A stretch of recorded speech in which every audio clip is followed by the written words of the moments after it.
Αλλιώς μου σώρας ράγισε μεσονυχτή στα ρέλια.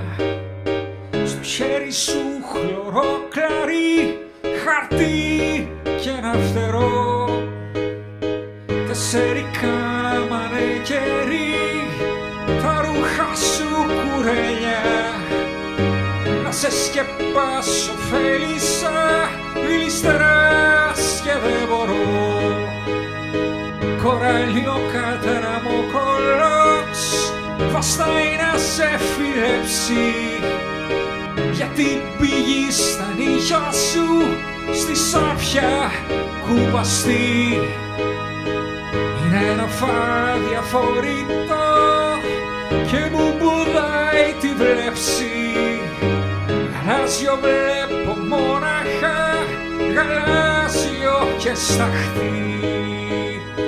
Παρακαλώ σε καθίσε, να ξημερώσει κάπως. Χρώμα να βρω το πράσινο και τίνες μυστικές.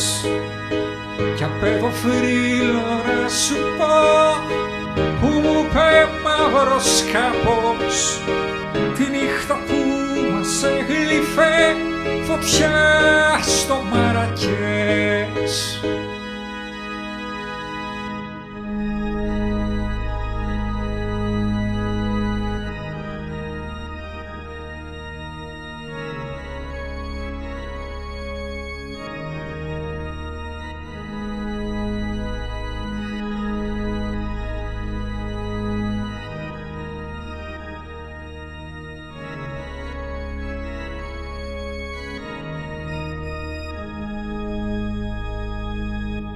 Ακόμα ξέρω τον αρχαίο σκοπό του μινικάπε, τη φοινικιά που ζωντανή θρηνεί στο παραμέ.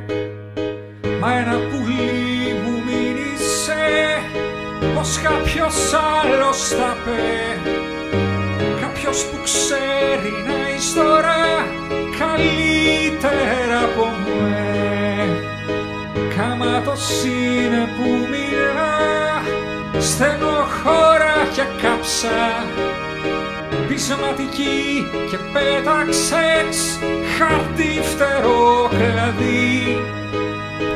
Όμως δεν είμαστε παιδιά να πιάσουμε την κλάψα, τη φαδίνα πάψε σε βάχ για να μου ένα παιδί. Βγει ποιος δαίμονας συνδός, σου μολέψε το χρώμα. Γυρίζει ο ναύτης στον τροχό κι ο γύφτος στη φωτιά. Κι εμείς που κάναμε πετσί την καραμίσια δρόμα, στο πόρτο θα κερδίσουμε και πάλι στα χαρτιά.